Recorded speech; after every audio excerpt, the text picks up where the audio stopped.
పెద్దలు కడియం శ్రీహరి గారు మీరందరి కార్యక్రమంలో పాల్గొని ప్రభుత్వాన్ని నన్ను ఒక్కడినే అభినందించడం కాదు, కాంగ్రెస్ ప్రభుత్వాన్ని రాహుల్ గాంధీ గారిని మీరు పెద్ద ఎత్తున చప్పట్లతో అభినందించారు.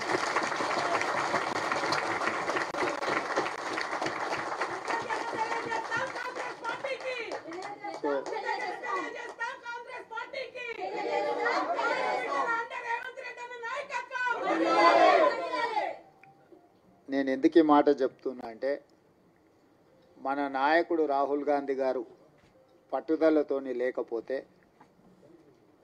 ఈ మాదిగ ఉపకులాల వర్గీకరణ అమలు చేసే శక్తి నాకు రాకపోతుంది. వారు చాలామందికి భిన్న అభిప్రాయాలు ఉన్నా రాహుల్ గాంధీ గారు నువ్వు ఇది అమలు చెయ్యి నేను ఉన్నా అని భుజం తట్టడంతో ఎన్ని సమస్యలు వచ్చినా దాని ఒక క్రమ పద్ధతిలో మంత్రివర్గ ఉపసంఘం చేసినప్పుడు నేను దామోదర్ రాజనరసింహ గారిని ఉపసంఘం చైర్మన్గా ఉండాలని నేను అడిగిన. దామన్న అన్నాడు నేను కాదు ఉత్తమ్ కుమార్ రెడ్డి గారిని పెట్టు, అందరినీ సమన్వయం చేసుకోవాలి, రేపు నేనే ఉండి చేస్తే దామోదర్ రాజనరసింహ గారు ఆ సామాజిక వర్గానికి సంబంధించిన వాడు కాబట్టి వడ్డించేవాడు వాళ్ళోడే, వాళ్ళకే ఎక్కువ వడ్డించిందని చెడ్డ పేరు వస్తుంది.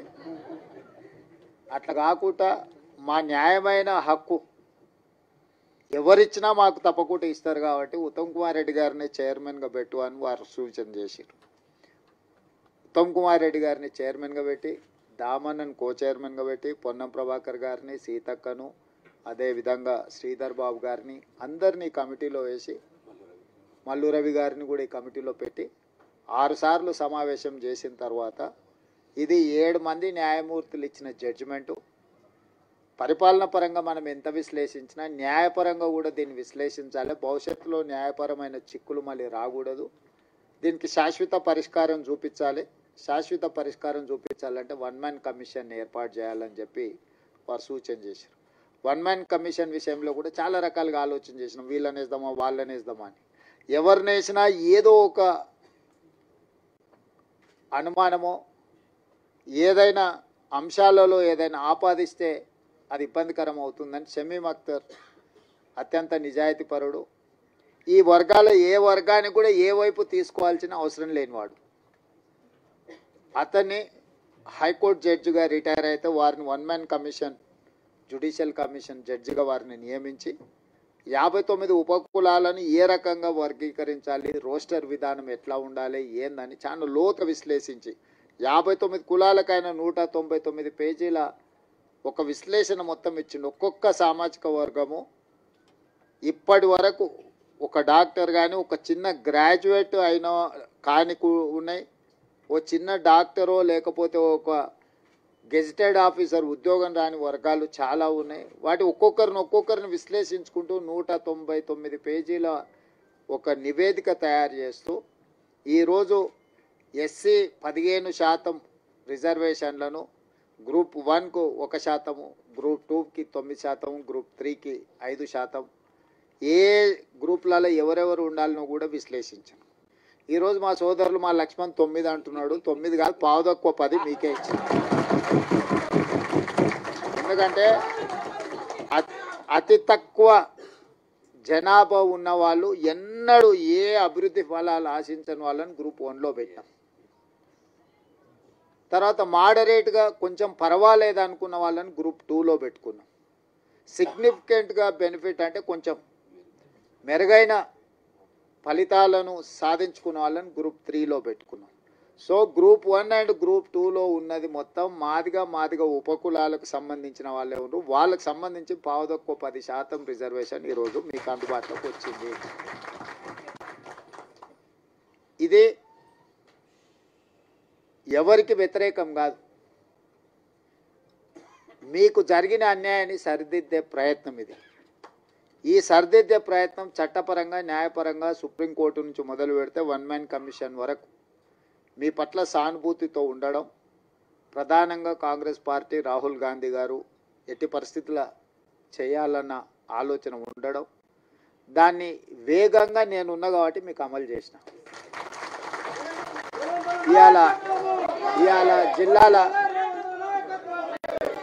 ఇవాళ జిల్లాలో మొదటి నుంచే నేను జడ్పీటీసీ కావచ్చు, ఎమ్మెల్సీ కావచ్చు, ఎమ్మెల్యే కావచ్చు, ఎంపీ కావచ్చు, ఇవాళ ముఖ్యమంత్రి కావచ్చు, ఏ స్థాయిలో నేను రాజకీయాలలో చిన్నది పెద్దది ఏ పదవైనా ఉండని మాదిగోళ్ళ పిల్లలు న్యాయంబడే తిరిగి ఎన్నికల ప్రచారం చేశాను. నేను ముందు నుంచి చెప్పిన, ఇప్పుడు కాదు, 2014లో తెలంగాణ రాష్ట్రం ఏర్పడ్డ తర్వాత అసెంబ్లీలో తీర్మానం పెట్టండి, ఈ ఎస్సీ వర్గీకరణకు తెలంగాణ కొత్తగా ఏర్పడ్డ తెలంగాణ రాష్ట్ర ప్రభుత్వం అనుకూలంగా ఉన్నది అని కేంద్ర ప్రభుత్వానికి తీర్మానం పంపించండి అని సావధాన తీర్మానం ప్రవేశపెడితే ఆనాటి ముఖ్యమంత్రి గారు నన్ను, మిత్రుడు సంపత్ కుమార్ని, సండ్ర వెంకటవీరయ్యని సభలో నుంచి బహిష్కరించిండు. మేము పెట్టిన తీర్మానమే విధులేని పరిస్థితిలో సభ ఏకగ్రీవంగా ఆమోదించాల్సిన పరిస్థితి వచ్చింది. ఆనాడు అఖిలపక్షాన్ని తీసుకెళ్తాను, మళ్ళీ ఎన్నడూ తీసుకెళ్ళాలి. సరే, మీరు కొంతకాలం ఓపికగా చూసిర్రు, అవకాశం ఇచ్చిండ్రు, మీకు సహనం ఓపిక ఎక్కువ, మీరు 10 ఏళ్ళు అవకాశం ఇచ్చుకుంటే ఈరోజు రేపు ఈ సంవత్సరం వచ్చే సంవత్సరం ఆపై సంవత్సరం జరగకపోతుందా అని ఎదురు చూసిర్రు. ఇక 10 ఏళ్లలో మీ సమస్యకు పరిష్కారం కాకపోతే ఈ సమస్యకు పరిష్కారం ఉన్నోళ్ళని దించడమే అని మీరు భావించిండ్రు.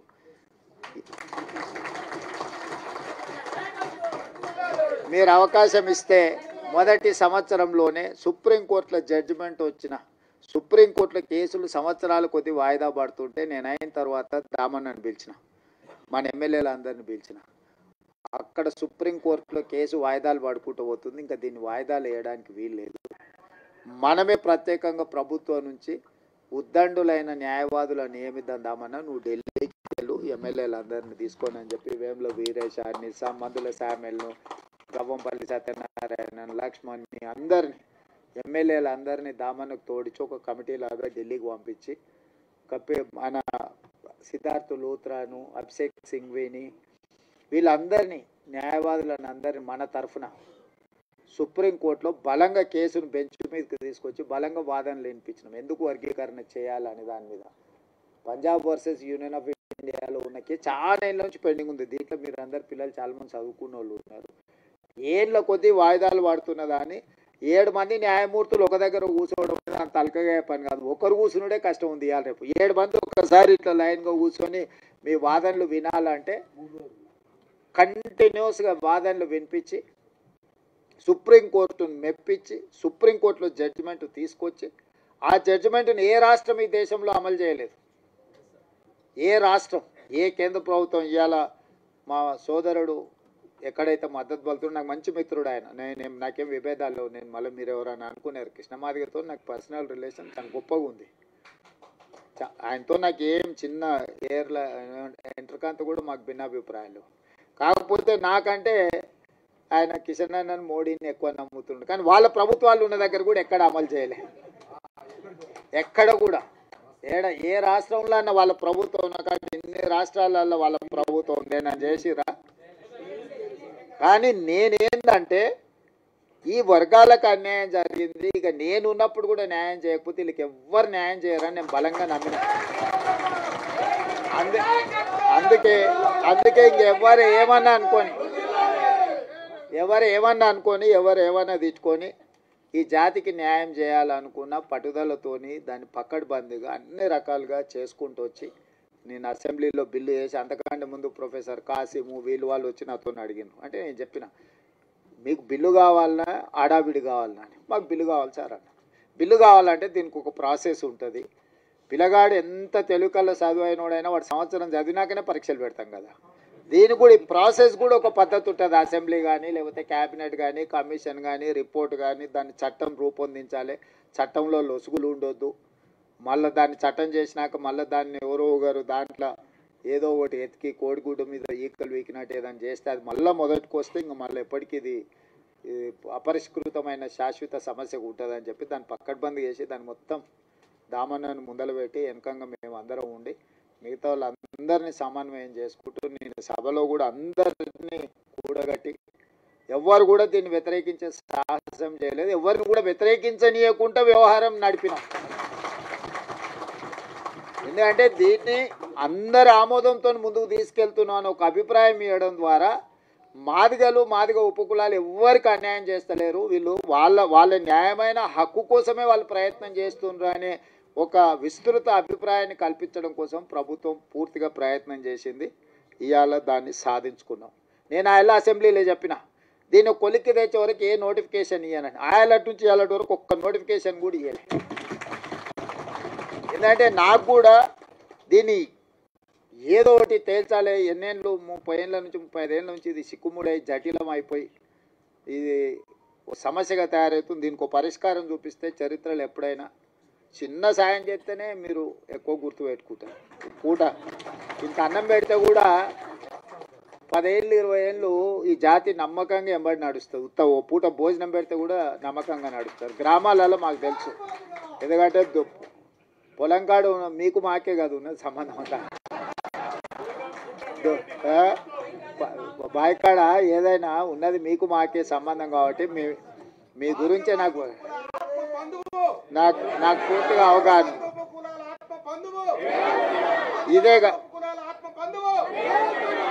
ఇదే కాకుండా నేను అయిన తర్వాత స్టేట్ ఎలక్షన్ కమిషనర్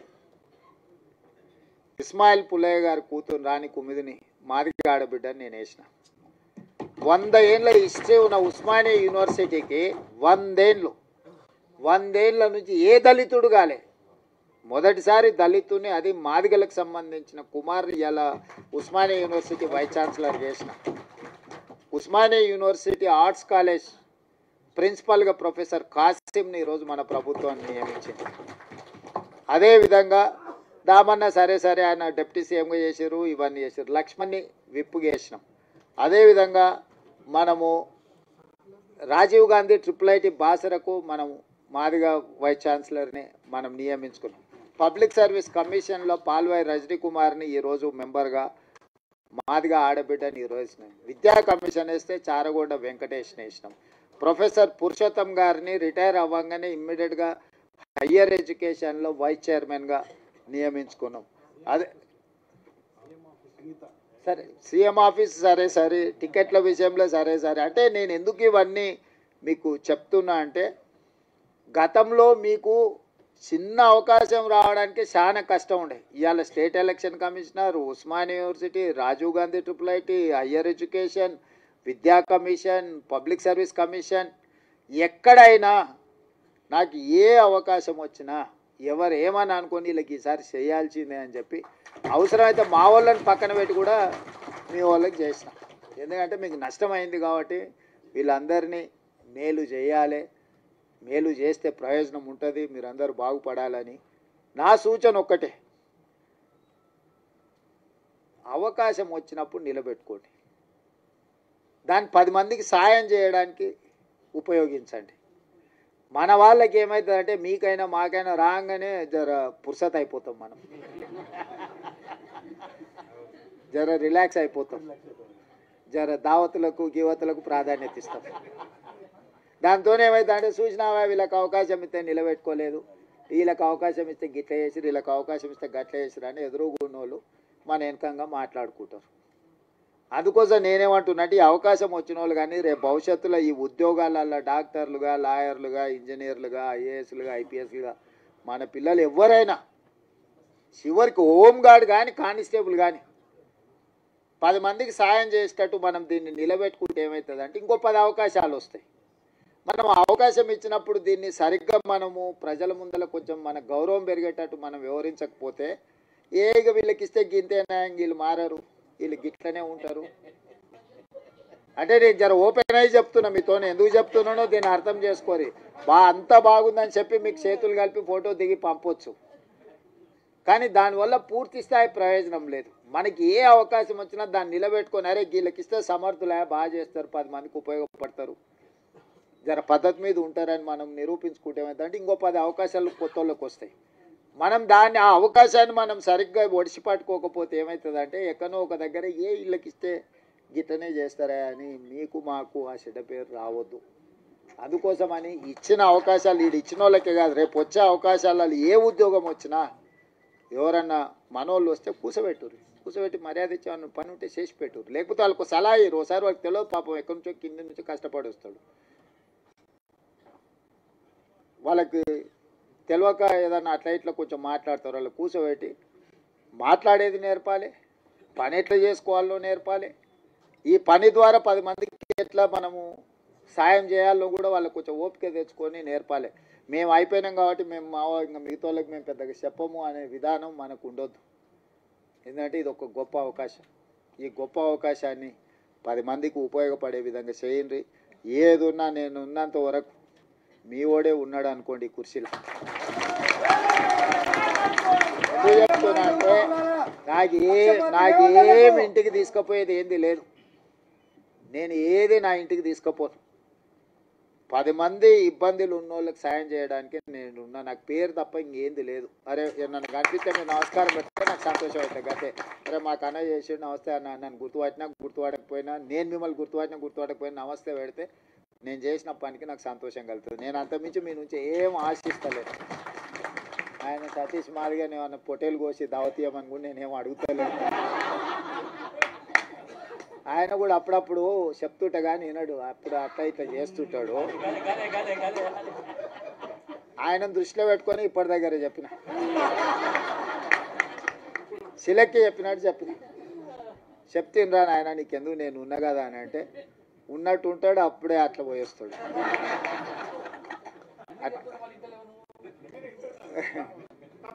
చింతాస్వామి సరే, చింతాస్వామి నాకు చదువుకునేటప్పటి నుంచి కూడా తెలుసు, ఫైన్ ఆర్ట్స్ కాలేజ్ నుంచి కూడా తెలుసు.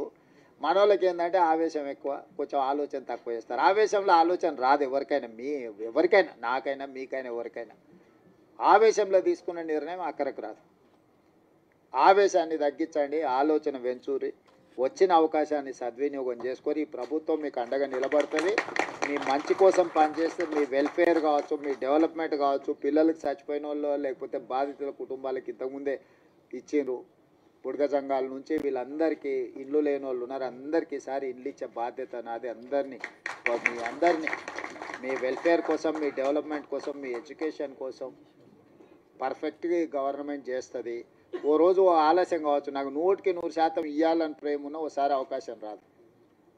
దాని అర్థం మీకు ఇవ్వద్దని కాదు.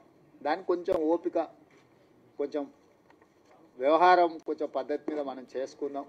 మీరందరూ ఎవరితో కొట్లాడకరి, మీరు ఎవరితో వాదించాల్సిన పని లేదు, ఎవరితో కొట్లాడాల్సిన పని లేదు. మీ పని మీకు జరుగుతుంది. జరగడానికి ఇంతమంది ఉన్నాం మేము ఈడ. మీకు ఏం కావాలో చేసి పెట్టడానికి మేము ఉన్నాం, చేసి పెడతాం. మంచిగా చేసుకొని నిలబెట్టుకోండి. పిల్లల్ని మంచిగా కోచింగ్ సెంటర్లకు పంపించుర్రి, ప్రిపేర్ చేయండి, పాస్ చేయించుండ్రి. వాళ్ళకి ఎడ్యుకేషన్కి ఏం కావాలనో, వాళ్ళ కోచింగ్లకు ఏం కావాలనో కూడా ఫర్దర్గా చేద్దాం. ఎందుకంటే ఇప్పుడు వరుసగా నోటిఫికేషన్లు వస్తాయి. ఈ నోటిఫికేషన్లో పిల్లలు సెలెక్ట్ కాకపోతే మనం ఇచ్చిన ప్రయత్నం అంత ఏంది? బ్యాక్లాగ్ పోస్టులు ఎందుకు ఉండాలి? పిల్లల్ని చదివించురు, వాళ్ళ చదువులకు కావాల్సిన, వాళ్ళ కోచింగ్లకు కావాల్సిన ఏమున్నాయి, ఫారెన్ పంపించడానికి స్కాలర్షిప్లు ఉన్నాయి, అన్నీ ఇస్తా. పిల్లల్ని పంపించురు, బయటికి పంపించరు. ఎంతసేపు మన ఊర్లోనే మనం ఉండి, మన ఇళ్ళలోనే మనం ఉండి, మన దగ్గరనే ఉండి, ఇక్కడనే మనం ఇందులోనే ఇది చేయకంటే కొంతమంది చదువుకున్న వాళ్ళు చిన్న బయటకు పోతుంటే వాడు పెద్దోడు అవుతాడు, ఎదుగుతాడు, సమాజానికి ఉపయోగపడతాడు. వాడిని చూసి ఇంకో నలుగురు తయారవుతారు. అరే మావాడు అమెరికాకు పోయి మేము కూడా పోతుంటాం, వాడు పోయినోడు నలుగురిని తీసుకుపోతాడు. ఒకరు పోయినరా అనుకో, నలుగురు తనకు తెలిసిన వాళ్ళే తీసుకుపోతాడు కదా. అట్లనే మన దాంట్లో కూడా ఎవరైనా పోయేది ఉంటే కొంచెం భుజం దట్టూరి చేయరి, ఏ పని ఉన్నా వచ్చి చేయించుకొని పోండి. మీ అందరిని చూసి నాకు మంచి సంతోషమైంది. మీరందరూ అండగా నిలబడి. ఒక సభ నేను మిమ్మల్ని అందరిని అడిగేది ఒకటే, నా కోసం కాదు, రాహుల్ గాంధీ గారు దీంట్లో పెద్ద ఎత్తున చేసిండు. మీ సత్తా ఆనాడు ధర్మయుద్ధం పరేడ్ గ్రౌండ్లో చేసినప్పుడు నేను మీకు అండగా నిలబడ్డా. మీకు గుర్తుందో లేదో మరి ఇది వచ్చిన వాళ్ళు. సరే, ఆ రోజు నేను వచ్చిన అట్లాంటిది ఈరోజు విజయోత్సవ సభ పెట్టుండ్రి. రాహుల్ గాంధీని దామన్న తీసుకొస్తాడు. ఎందుకంటే మనము కృతజ్ఞత చూపిస్తే ఆయనకు కూడా ఉత్సాహం వచ్చి ఇంకో 4 రాష్ట్రాలలో చేపిస్తాడు. ఎందుకంటే ఇప్పుడు కర్ణాటకలో, మిగతా రాష్ట్రాలలో కూడా ఇది కొంచెం వాయిదా పడతా వస్తుంది. మీరు అండగా నిలబడ్డట్టు 10 లక్షల మంది జమై ఆయన నిజేసి దామన్న మనోళ్ళందరి నేతృత్వంలో, మహేష్ గౌడ్ గారి నేతృత్వంలో ఒక అభినందన సభ పెట్టి రాహుల్ గాంధీ గారిని ఇచ్చేసారండి. ఏ మనిషి అయినా అభినందన కంటే ఏముంటుంది? గాంధీ కుటుంబానికి ఏంది? దేశం కోసం సర్వం ఇచ్చిన వాళ్ళు, దేశం కోసం సర్వం ఇచ్చారు, ప్రాణాలు ఇచ్చారు, అన్ని ఇచ్చారు. వాళ్ళకి ఏముంటుంది? మీరు మాకు సాయం చేసారు, మిమ్మల్ని గుర్తుపెట్టుకున్నామని మీరు అందరు గట్టిగా చప్పట్లు కొడితే ఆయన ఉత్సాహంతో ఇంకా 4 రాష్ట్రాలలో చేపిస్తాడు. మన ప్రభుత్వం ఉన్న ప్రతి రాష్ట్రంలో అమలు జరిగితే ఆటోమేటిక్గా మిగతా కాక సెగ తగులుతూనే ఉంటుంది కదా. తప్పు సప్పుడు ఇప్పిస్తూనే ఉంటుంది కదా వాళ్ళ చెవులకు. అందుకోసమని ఈడ కదలంగానే అవతల పక్కలా కొంచెం కదులుతూనే ఉంది కదా. ఆ పక్కన ఈ పక్కన ఆటోమేటిక్ అట్లా కదులుతుంది. అరే వీళ్ళంతా రాహుల్ గాంధీ అమ్మడు పోయేటట్టు ఉన్నారంటే భయానికైనా చేస్తారు. అప్పుడప్పుడు జర తెలుగుగా భయపెట్టి కూడా చేసేది నేర్చుకోండి అని తెలియజేస్తూ సెలవు తీసుకుంటున్నాను.